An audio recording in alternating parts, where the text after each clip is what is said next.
ताकतवर अफसर और ईरानी सिक्योरिटी काउंसिल प्रमुख अली लारिजानी के मारे जाने का असर रात इजराइल के शहरों पर देखने को मिली। ईरान ने एक बार फिर इजराइल पर क्लस्टर बम से हमला कर दिया। बीती रात ईरान ने इजराइल पर क्लस्टर बम बरसाए हैं। ईरान के हमले में 2 लोगों की मौत हो गई है।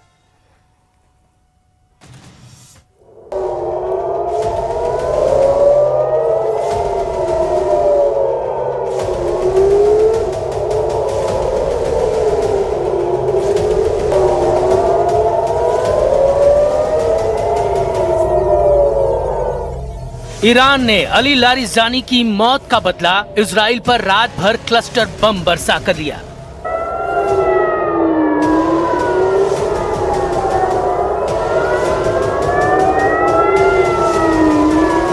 ऐसा हमला किया कि इजराइल दहल गया।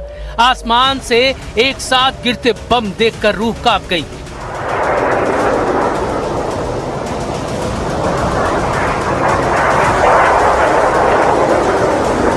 क्योंकि ये बम जहां गिरे वहां कुछ नहीं बचा। ईरान की ओर से दागे गए कुछ क्लस्टर बम न्यूज 18 इंडिया के कैमरे में भी कैद हुए।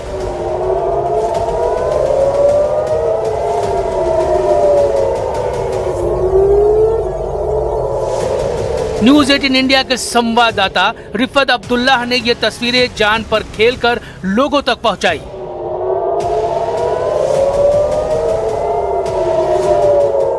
तीन बार अटैक किया गया।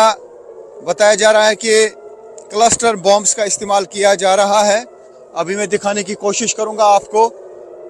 ये आप देखिए कि किस तरीके से क्लस्टर बॉम्ब का इस्तेमाल हो रहा है। ये देखिए, ऐसा लगता है कि मेरे सर के ऊपर से ही जा रहे हैं। ये देख सकते हैं आपकी एक बॉम्ब जो है वो जब गिरता है तो उसके बाद वो काफी सारा स्कैटर होता है, काफी छोटे छोटे बॉम्ब्स में वो तब्दील हो जाता है। और हम देख पा रहे हैं एक तो सीधे जा रहा है। ये मिसाइल देखिए,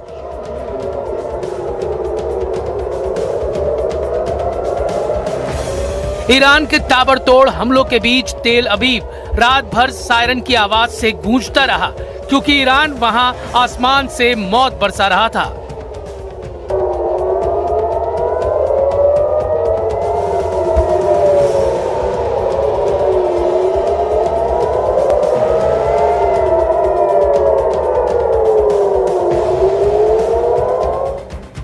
ईरान ने तेल अवीव पर जो हमले किए उसमें 2 लोगों की मौत की खबर आई। यानी ईरान खून का बदला खून से ले रहा है।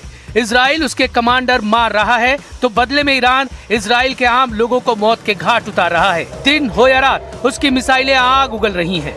इजराइल पर मिसाइल अटैक और क्लस्टर बम गिरने की 1-2 नहीं कई तस्वीरें आई, क्योंकि ईरान रुका ही नहीं, वो बदला लेता रहा।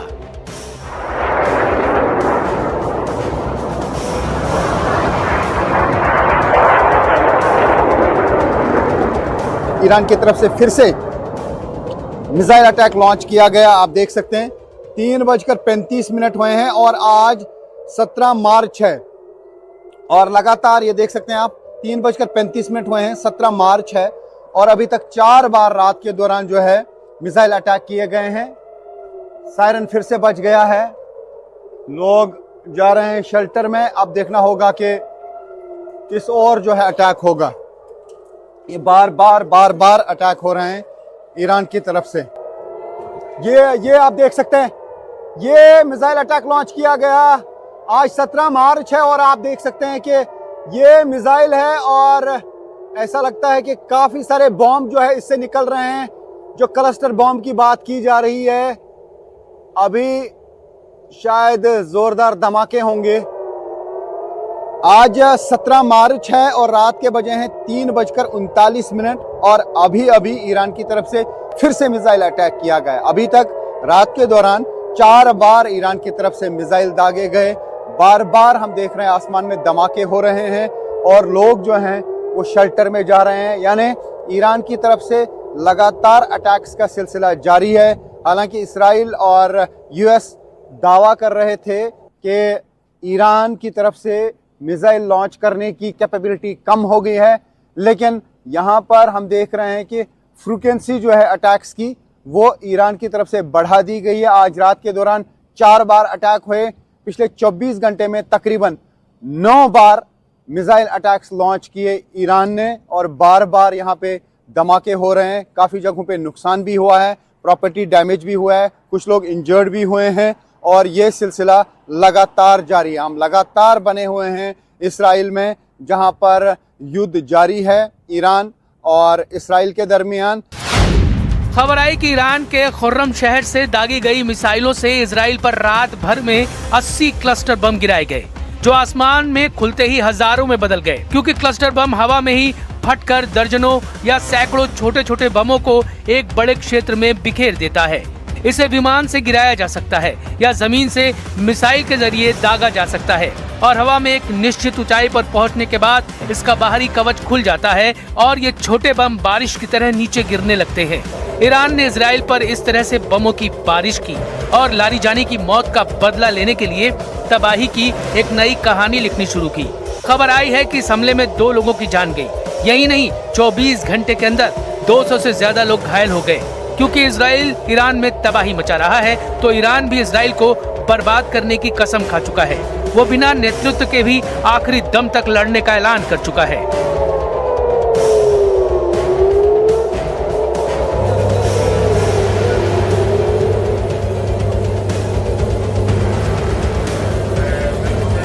I do not know why the Americans and the Israelis still have not understood this point. The Islamic Republic of Iran has a strong political structure with established political, economic, and social institutions.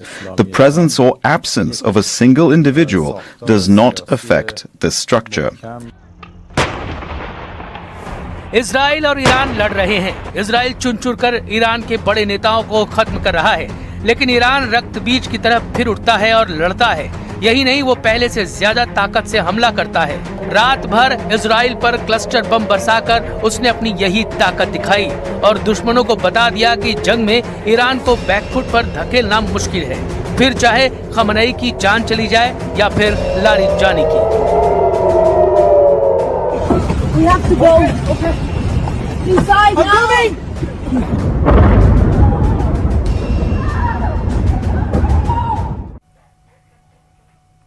Iran गुस्से में है, Israel पर हमले जारी हैं। एक बार फिर से ईरान ने इजराइल पर हमला किया है। ताजा रिपोर्ट दे रहे हैं ग्राउंड जीरो से हमारे संवाददाता रिफत अब्दुल्ला। आज 19 मार्च है, ये तीसरी बार है रात के दौरान कि सायरन बज चुकी है। आप देखिए कि लोग अब शेल्टर में जा रहे हैं। आप देखना होगा किस और जो है ये अटैक होगा, कहां की तरफ अटैक होगा। हम अभी देखने की कोशिश करेंगे आसमान की तरफ और वहां से देखते हैं कि क्या कुछ होगा।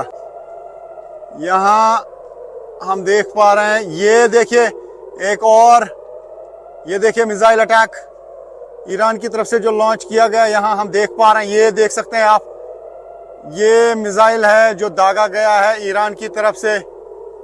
ये देखिए कि किस तेजी के साथ मिसाइल जो है हमारे सर के ऊपर से जा रहा है, बिल्कुल हमारे सर के ऊपर से जा रहा है। एक और देखिए, ये देखिए कि क्या स्पीड है मिसाइल की। मिसाइल जो है बिल्कुल अवॉइड कर रहा है एयर डिफेंस सिस्टम को, बिल्कुल एक साइड से आया, दूसरी डायरेक्शन की तरफ मुड़ा ये मिसाइल। तो फिर से टेल अवीव धमाकों से दहल गया। अभी देखना होगा कि कहां पे क्या नुकसान हुआ है। रात के दौरान अभी तक 4 बार सायरन बज चुकी हैं, 4 बार ईरान की तरफ से मिसाइल अटैक किया गया। आज 19 मार्च है और जब से अली लारजानी के मारे जाने की खबर आई, तब से लगातार जो है ईरान की तरफ से मिसाइल अटैक किए जा रहे हैं। क्लस्टर बॉम्ब्स का इस्तेमाल किया जा रहा है और काफ़ी जगहों पे यहाँ पे धमाके हुए हैं। रात के दौरान एक आदमी की मौत भी हुई है सेंट्रल इसराइल में और कुछ लोग घायल होने की भी खबर है।